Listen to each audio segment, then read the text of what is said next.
Désignée personnalité de l'année par le Time en 2018, l'une des 100 femmes du siècle en 2020 et prix Nobel de la paix en 2021. C'est un honneur de vous recevoir sur ce plateau de TV5 Monde. Maria Ressa, vous publiez Résister au dictateur chez Fayard.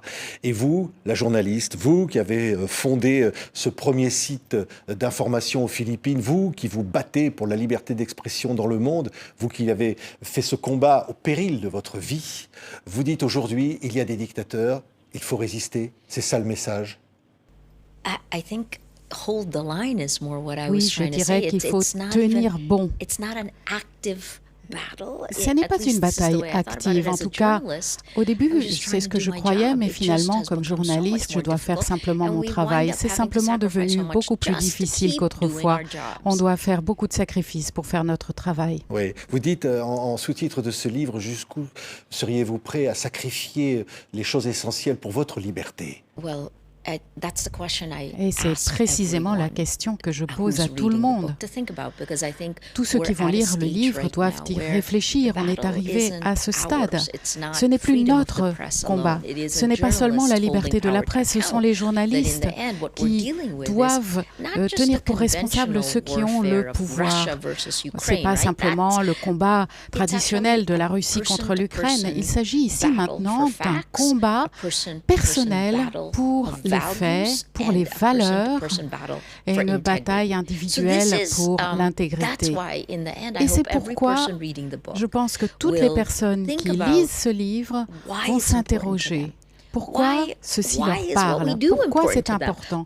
Pourquoi ce que nous faisons est important? Pourquoi sommes-nous d'accord sur le fait que les faits sont importants et nous devons partager la réalité? Tout est là. C'est un combat. Alors, il y a des dictateurs et le dictateur se trouve aussi là-dedans. Ce sont les réseaux sociaux, c'est Facebook.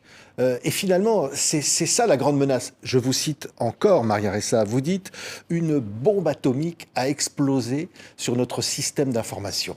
Et depuis, il y a une menace pour la démocratie. Absolument.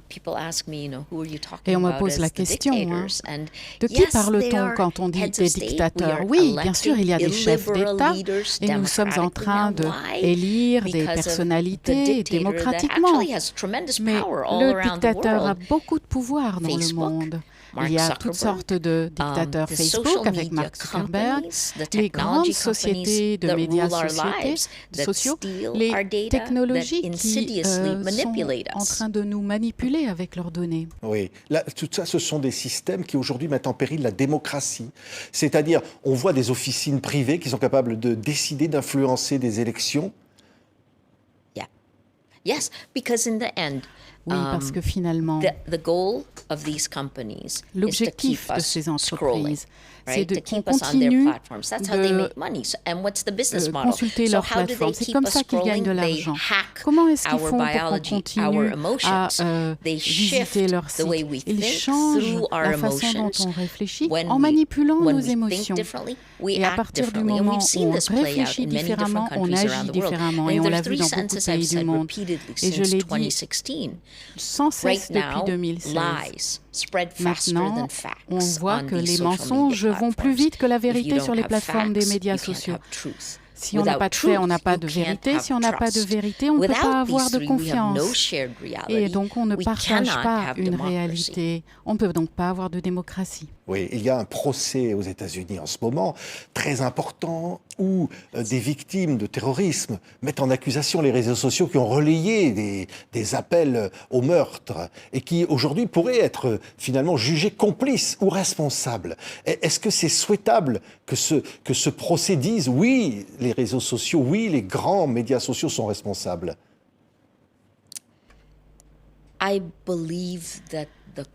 Je suis convacue qu'au centre de tout ceci, il faut remettre en question l'article 230 de la loi sur la démocratie. C'est une loi très importante qui met en question les grandes sociétés américaines, des sociétés aussi comme TikTok. La section 230 leur a permis d'avoir l'impunité. Les grandes entreprises technologiques américaines américaines disent qu'on parle de la liberté d'expression. Mais ce n'est pas que ça. C'est une manipulation insidieuse. La distribution, la multiplication de mensonges qui changent la façon dont on pense et donc la façon dont on agit. Moi, j'espère que les personnes les plus normales vont remettre tout ceci en question et que les leaders américains vont remettre tout ceci sur la table. La section 230 existait déjà avant les algorithmes, avant la distribution des mensonges. Et je l'ai dit pendant mon discours à la réception du prix Nobel. Oui, le consortium de journalistes qui a enquêté ce qu'on a appelé les story killers et la révélation d'informations sur lesquelles des officines basées en Israël peuvent éventuellement acheter des journalistes, acheter des informations et les diffuser, comme ça a été le cas en France, peut-être sur BFM. Ça, c'est une véritable inquiétude. Ce n'est pas une inquiétude nouvelle dans ma région du monde, dans l'hémisphère sud, où la corruption est endémique, où les institutions sont affaiblies. Nous avons des journalistes qui sont payés pour diffuser des informations et c'est désolant de voir que ça se répand dans le monde entier. Mais c'est finalement un échec qui se multiplie en effet domino et c'est très dommage. Ce qu'ils ont dit, c'est des mensonges. Les mensonges se diffusent plus rapidement et plus loin que les vérités.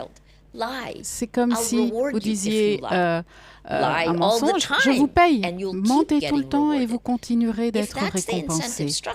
C'est ça la nouvelle structure lucrative et qui fait que la corruption est intégrée dans le système. C'est une manipulation insidieuse par le biais des médias qui est en cascade finalement. Oui, lorsque vous avez reçu en 2021 le prix Nobel de la paix, évidemment, le message était très important pour la liberté d'information dans le monde, pour votre combat, souligner votre combat, je le disais, au péril de votre vie, contre parfois le dictateur des Philippines.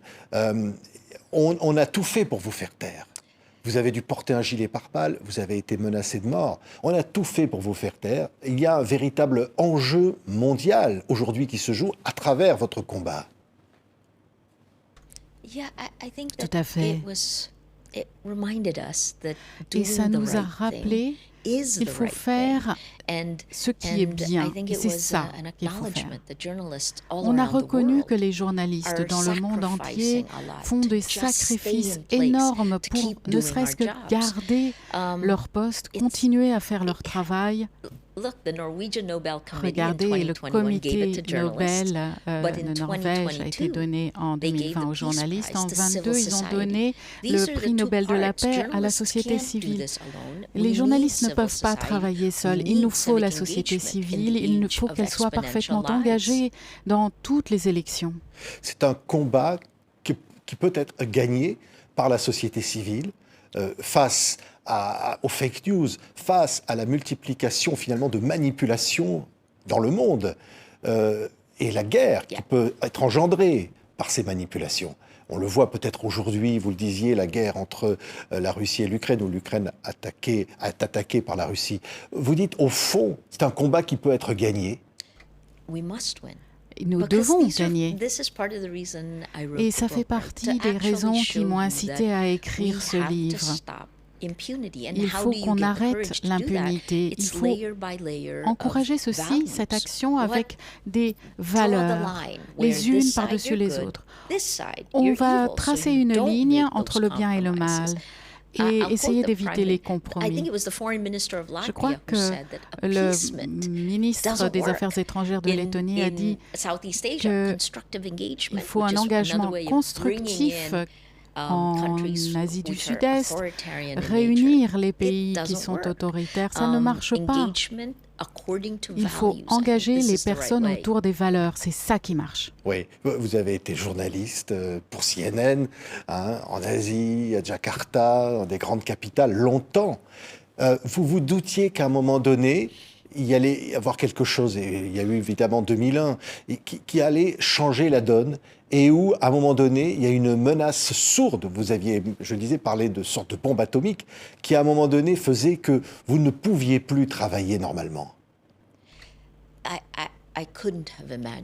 Je ne pouvais même pas imaginer qu'on en viendrait là aujourd'hui. Voyons les choses comme ça. On vient de parler de l'article 230 dans la loi américaine. En fait, on s'aperçoit que ce sont les machines qui remplacent les rédacteurs en chaîne. Et disons qu'un rédacteur décide de rémunérer le mensonge et que ça soit répété des milliers de fois. Il faut remettre en place les lois qui protègent les êtres humains contre ces manipulations insidieuses. Il ne s'agit pas d'abdiquer la responsabilité aussi des gouvernements démocratiques qui doivent protéger les citoyens de ce genre de manipulation. Moi, je suis choquée qu'on en soit venu là. Oui, lorsque vous rencontrez Mark Zuckerberg, vous le racontez dans ce livre, et vous lui dites, il y a 97% des Philippins dans mon pays qui sont sur Facebook. Il vous répond, mais que font les 3% qui restent? C'est qu'au fond, il y a une volonté d'hégémonie des grands réseaux sociaux. Et oui, c'est l'appât du gain. Ils veulent le pouvoir et l'argent, ils veulent des bénéfices à tout prix. Quand Dimitri Muratov, qui a gagné le prix Nobel avec moi en 2021, nous a rejoints l'année dernière avec d'autres prix Nobel pour mettre en place un plan d'action. Nous avons fait un plan d'action de 10 points avec 3 grands volets. Le premier volet, c'est arrêter cette surveillance à but lucratif. Deuxièmement, arrêter de créer des biais par le codage. Si on est marginalisé dans le monde LGBTQ+, les femmes, vous êtes encore plus marginalisé sur les plateformes technologiques. Et le journalisme doit être l'antidote à la tyrannie. On demande à Poutine sans cesse, on demande à tous ces dictateurs autoritaires d'arrêter. Oui, lorsque aujourd'hui vous prenez la parole, vous sentez que les choses sont en train de changer. Vous sentez que peut-être aujourd'hui cette parole, cette conscience peut devenir mondiale. Et on voit la une du Time, vous avez été désignée personnalité de l'année. Tout ça finalement renforce la possibilité que ce combat devienne le combat de l'humanité entière. Tout est remis en jeu aujourd'hui, tout est là. Je suis devenue journaliste parce que je croyais au pouvoir de l'information. Si l'information est corrompue, ça ne fait que perpétrer les échecs. Voyez ceci comme une rivière que l'on pollue. Et aujourd'hui, on recueille un verre de cette eau.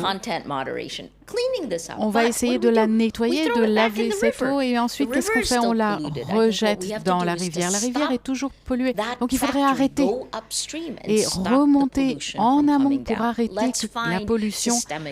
Au départ, ce sont des solutions systémiques. Oui, merci beaucoup, Maria Ressa. Quand je vois voilà, c'est chez Fayard, préface de Amal Clooney, vous connaissez bien Georges Clooney. Yes. C'est vrai. Vous connaissez? Yes. Oui. Et effectivement, il y a comme un slogan, un appel sur fond rouge comme ça, on dirait une pancarte. C'est ça de dire au fond, mobilisez-vous. Je crois qu'on n'a pas le choix. C'est maintenant ou jamais. On pourrait perdre nos démocraties.